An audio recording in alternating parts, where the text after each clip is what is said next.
Hola a todos, mi nombre es Edgar Gerardo Lazo Bautista, soy estudiante de la Universidad Militar Nueva Granada, del programa de Contaduría Pública y esto es Estadística Descriptiva.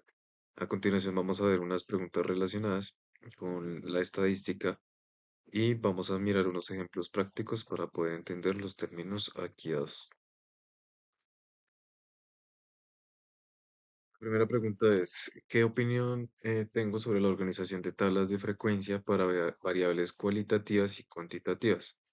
Pues en mi opinión, las tablas de frecuencia son una herramienta esencial para organizar los datos y facilitar su análisis. En las variables cualitativas, las tablas muestran cuántas veces aparece cada categoría. Por ejemplo, en una encuesta sobre colores favoritos, si 10 personas prefieren azul, 5 rojo y 3 verde, pues la tabla nos resume esa información de forma clara. Y aquí tenemos un gráfico de circular que nos demuestra esa estadística. En las variables cuantitativas, pues en este caso tenemos la edad o el peso, pues esta tabla permite agrupar valores y ver la distribución de los datos. Por ejemplo, si agrupamos edades en intervalos de 10 años, podemos observar en qué rango se conocen la mayoría. Pues en resumen, las tablas de frecuencia ayudan a simplificar, comparar y visualizar los datos fácilmente. Ahora vamos a mirar cómo la calificación de la valoración de las tablas de intervalos de frecuencia para variables cuantitativas continuas. Pues considero que la elaboración de una tabla de intervalos de frecuencia es un proceso fundamental y debe hacerse con mucho cuidado. Pues para variables continuas como la estatura se agrupan los datos en intervalos, por ejemplo, de 150 a 160 centímetros, de 160 centímetros a 1,70 y así sucesivamente. Pues esto así facilita observar la distribución y concentración de los valores. Pues una buena tabla debe tener intervalos de igual amplitud y sin traslape, ¿sí? Porque eso da precisión y claridad en el análisis. Y esto sería un ejemplo de un histograma con el intervalo en el tipo de frecuencia y en la estatura frente a un histograma que en esta forma podemos ver la elevación en la tabla.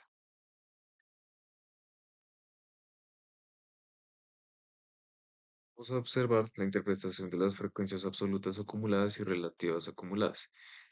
Eh, pues pienso que las frecuencias son muy útiles porque muestran cuántos o qué porcentaje de datos están por debajo de un determinado valor. Por ejemplo, si tengo una tabla de edades, pues la frecuencia acumulada que permite decir que el 70% de las personas tienen menos de 30 años está en este tipo de tabla, que es en la última celda.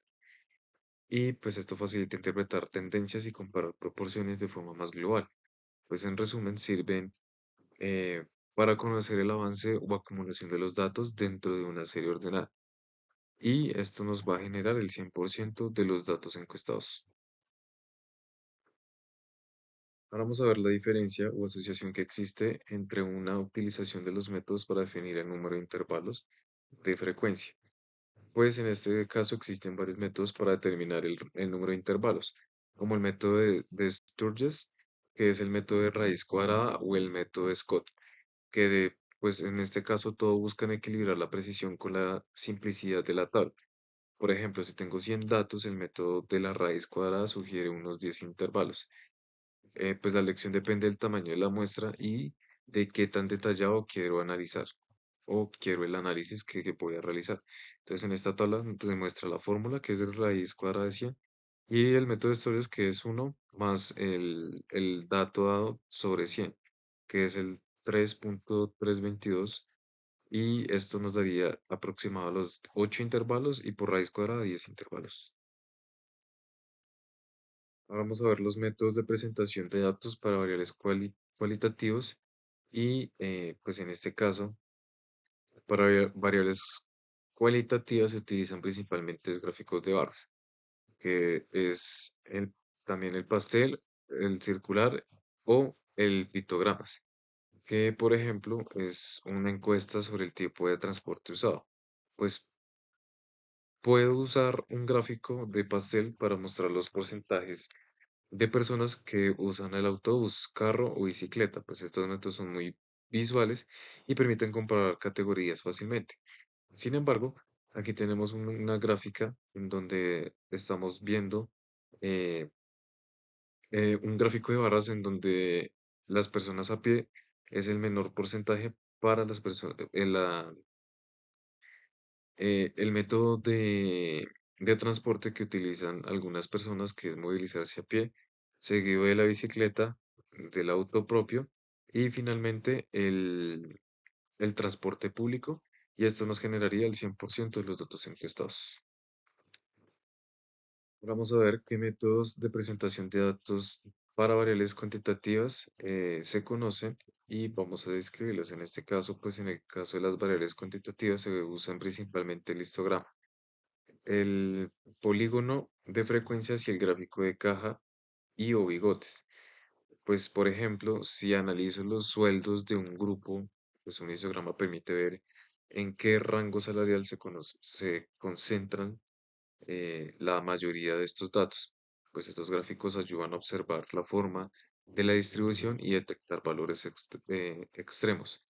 Pues en este caso tenemos el histograma de esta forma en donde nos muestra que el 3,22% de los datos encuestados es mayor en el rango de 1500 a 1900, mientras que el 22,41% esto nos genera en 2, que sería en los datos menores que se conocen en la tabla de la mano derecha, en dando un total de 30 encuestados. Ahora vamos a ver qué elementos indispensables se deben tener en cuenta para presentar datos en un gráfico de dispersión y para qué se utiliza. Pues un gráfico de dispersión necesita dos variables cuantitativas, una en el eje X y la otra en el eje Y. Pues cada punto representa una pareja de valores y se utilizan para analizar la relación entre dos variables. Por ejemplo, la relación entre horas de estudio y calificaciones. Si los puntos forman una tendencia ascendente, pues esto indica una relación positiva.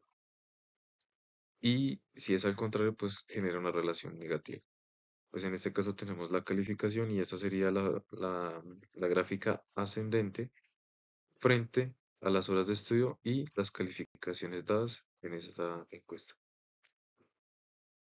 ¿Qué concepto tiene la presentación de datos para saber la tendencia y qué líneas se conocen? Pues la línea de tendencia muestra el comportamiento general de los datos en el tiempo o respecto a otra variable. Pues existen tres tipos principales, que es la lineal, la exponencial y la polinómica. Un ejemplo de ello sería una línea de tendencia lineal que puede mostrar cómo aumentan las ventas mes a mes, mientras una exponencial refleja un crecimiento acelerado. Es decir, que las ventas aquí mostradas en esta tabla, de enero a mayo, en 5 meses se tuvo un crecimiento sobre 2 puntos en cada mes. Es decir, de enero a febrero pasa 2 puntos de 10 a 12, de febrero a marzo de 12 a 14 y así sucesivamente, solamente 2 puntos. Es decir, que esta es una tabla ascendente y en 5 meses se ha visto un comportamiento al alza. Ahora vamos a ver los elementos importantes que constituyen una línea de tendencia y qué métodos se utilizan para la estimación. Pues una línea de tendencia se construye a partir de dos elementos claves, que es la pendiente y el punto de intersección. Pues esto se puede estimar mediante métodos como mínimos cuadrados, que busca la recta que mejor se ajuste a los datos. Por ejemplo, en ventas anuales, la línea de tendencia puede predecir el comportamiento futuro con base en datos pasados. Esto se ve mucho en las empresas con sus estados financieros, en donde ven el comportamiento de anteriores periodos para poder predecir, por ejemplo, una demanda sobre un producto y de esta forma adecuar los precios dependiendo de la demanda que hubo en ciertos periodos anteriores. ¿Qué importancia tiene la línea de tendencia, la pendiente o tangente, que significa que tenga signo positivo, negativo o igual a cero? Pues la pendiente indica la dirección y magnitud del cambio en sí. Si la pendiente es positiva, la variable aumenta. Si es negativa, disminuye. Y si es cero, no hay cambio. Es decir, se mantiene lineal. Por ejemplo, si graficamos los años frente al número de clientes y las pendientes en positivo, es positiva, perdón, significa que cada año hay más clientes. Para este caso, tenemos una caída sobre las ventas decrecientes, es decir, que la pendiente en un cierto periodo estaba eh, positiva, después fue negativa y hubo un periodo donde se tuvo eh, que no había ningún cambio, que es donde vemos esta tabla que se mantiene en 0%. Finalmente, ¿qué opinión tienen los conceptos de puntos de intersección de una línea de tendencia y el valor del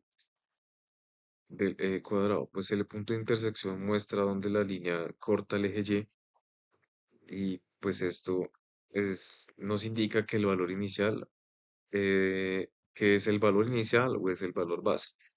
El r al cuadrado o coeficiente de determinación indica que también la línea explica la variación de los datos. Por ejemplo, un r al cuadrado de 0,9 significa que el 90% de los cambios de la variable dependiente se explican por la tendencia y pues esto en resumen eh, nos da que ambos valores ayudan a evaluar la precisión y la confiabilidad del modelo. Es decir, que aquí tenemos un estimado, un observado, y esto va sobre el eje X y sobre el eje Y, en donde se ve un comportamiento ascendente eh, que se mantiene y uno que va de manera regular. También tenemos con este método de analizar ese tipo de estadística, en donde R al cuadrado nos da 1,0 de los datos encuestados y es el punto en el gráfico para poder determinar en qué momento se encuentra dicho análisis. Eso sería todo. Muchísimas gracias. Recordemos que la información suministrada sobre esta presentación es del libro de Paul Krugman, Fundamentos de Economía, editorial Reverte. También información sobre la Universidad Militar, de los recursos académicos que el profesor anexó. Muchísimas gracias por ver esta presentación.